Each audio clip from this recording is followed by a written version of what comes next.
எஸ்வெசும நலன்புரி திட்ட மார்ச் மாதத்திற்கான கொடுப்பனவுகள் இன்று வங்கிக் கணக்குகளில். மாற்றுத்திறனாளிகளுக்கான விசேட முன்னுரிமை பேருந்து சேவை ஆரம்பம். இந்திய கொடியுடன் கூடிய கப்பல்களை ஹார்முஸ் நீரிணை வழியாக செல்ல ஈரான் அனுமதி. 2026 ஆண்டிற்கான பீபா உலகக்கிண்ண கால்பந்து தொடரில் இருந்து விலகியது ஈரான் அணி. எஸ்வெசும நலன்புரி திட்டத்தின் மார்ச் மாதத்திற்கான கொடுப்பனவுகள் இன்று வியாழக்கிழமை முதல் பயனாளிகளின் வங்கிக் கணக்குகளில் நேரடியாக வைப்பிலிடப்படவுள்ளதாக நலன்புரி நன்மைகள் சபை அறிவித்துள்ளது. எஸ்வெசும திட்டத்தின் முதற்கட்டத்தின் கீழ் தகுதி பெற்றுள்ள குடும்பங்களுக்கு இன்று அவர்களது வங்கிக் கணக்குகளில் கொடுப்பனவுகள் வரவு வைக்கப்படவுள்ளது.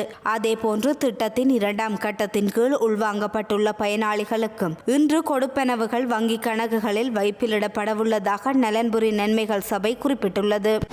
யாழ்ப்பாணம் நீதவான் நீதிமன்றத்தின் வழக்கு தவணைகளின் போது தொடர்ச்சியாக நீதிமன்றத்தில் முற்படாத பல்வேறு குற்றச்சாட்டுகளுடன் தொடர்புடைய 6 சந்தேக நபர்களுக்கு எதிராக திறந்த பிடியாணை பிறப்பிக்கப்பட்டுள்ளதுடன் குறித்த சந்தேக நபர்கள் 1 மாதத்திற்குள் நீதிமன்றத்தில் முன்னிலையாகாவிடில் அவர்களது சொத்துக்களை முடக்கவும் தீர்மானிக்கப்பட்டுள்ளது. இது தொடர்பிலான நீதிமன்ற உத்தரவு போலீசாரினால் சந்தேக நபர்களின் வசிப்பிடங்களிலும் பொது இடங்களிலும் காட்சிப்படுத்தப்பட்டது. நீதிமன்ற கட்டளை காட்சிப்படுத்தப்பட்ட நாளிலிருந்து எதிர்வரும் 30 நாட்களுக்குள் குறித்த நபர்கள் யாழ்ப்பாணம் நீதிவான் நீதிமன்றத்திலோ யாழ்ப்பாணம் தலைமையக போலீஸ் நிலையத்திலோ காலை 9 மணி முதல் மாலை 3 மணிக்கு இடையில் தோன்றுமாறு குற்றவியல் நடைமுறை சட்டக்கோவையின் பிரகாரம் மன்று கட்டளை பிறப்பித்துள்ளது. அவ்வாறு முற்பட தவறும் பட்சத்தில் குறித்த நபரின் அசையும் மற்றும் அசையா சொத்துக்களை முடக்கும்படி மன்று கட்டளையிட்டுள்ளது. குறித்த கட்டளை தமிழ் மற்றும் சிங்கள மொழியில் ஒட்டப்பட்டதுடன் போலீசாரினால் ஒலிபெருக்கி மூலமும் அறிவிக்கப்பட்டது. மாற்றுத்திறனாளிகளுக்கான விசேட முன்னுரிமை பேருந்து சேவையொன்றை அடுத்த மாதம் முதல் ஆரம்பிக்க போக்குவரத்து நெடுஞ்சாலைகள் மற்றும் நகர அபிவிருத்தி அமைச்சு திட்டமிட்டுள்ளது.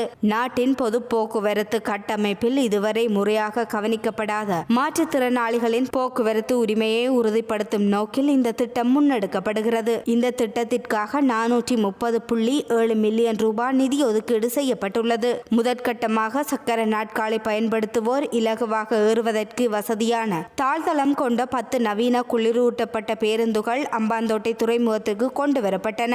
இவை சனிக்கிழமை மெட்ரோ நிறுவனத்திடம் ஒப்படைக்கப்படவுள்ளன. முன்னோடி திட்டமாக மாகும்பர பல்வகை போக்குவரத்து மையத்திலிருந்து புறக்கோட்டை மற்றும் கடவத்தை வரையில் காலை மற்றும் மாலை வேளைகளில் ஒவ்வொரு 40 நிமிடங்களுக்கும் ஒரு முறை இந்த பேருந்துகள் இயக்கப்படவுள்ளன. தெரிவு செய்யப்பட்ட 28 சாரதிகள் மற்றும் நடத்துனர்களுக்கு சைகை மொழி, தொழில்சார் ஒழுக்க நெறிகள் மற்றும் பஸ் தொழில்நுட்பம் குறித்து விசேட பயிற்சிகள் வழங்கப்படவுள்ளன.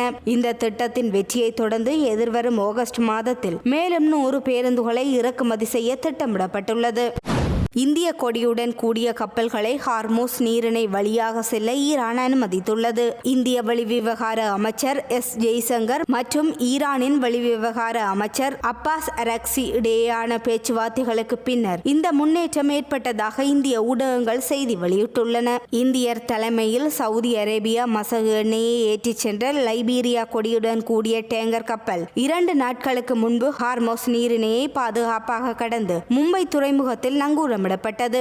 அமெரிக்கா இஸ்ரேலிய தாக்குதல்கள் நடந்து வரும் நிலையில் ஹார்முஸ் நீரிணை வழியாக கப்பல்கள் செல்வதற்கான கட்டுப்பாடுகளை ஈரான் தீவிரப்படுத்தியுள்ளமை குறிப்பிடத்தக்கது.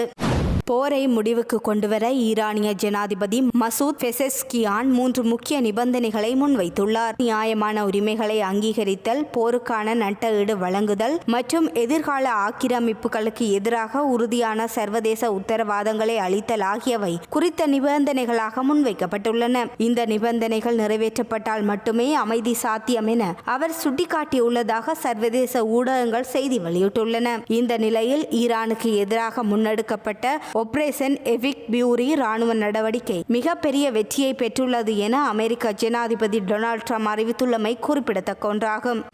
இந்த ஆண்டு நடைபெறவுள்ள FIFA உலகக்கிண்ண கால்பந்து தொடரில் ஈரான் அணி பங்கேற்காது என அதிகாரப்பூர்வமாக அறிவிக்கப்பட்டுள்ளது. அமெரிக்காவினால் ஈரானின் உயரிய தலைவர் அயதுல்லா அலி ஹமேனி படுகொலை செய்யப்பட்டதை கண்டிக்கும் வகையில் தமது கால்பந்து அணி இம்முறை உலகக்கிண்ண தொடரில் பங்கேற்காது என ஈரானிய விளையாட்டுத்துறை அமைச்சர் அகமது டோன் ஜமாலி தெரிவித்துள்ளார். எதிர்வரும் ஜூன் மாதம் அமெரிக்கா, கனடா மற்றும் மெக்சிகோ ஆகிய நாடுகளின் இணை அனுசரணையுடன் உலகக்கிண்ண கால்பந்து போட்டிகள் ஆரம்பமாக உள்ளன.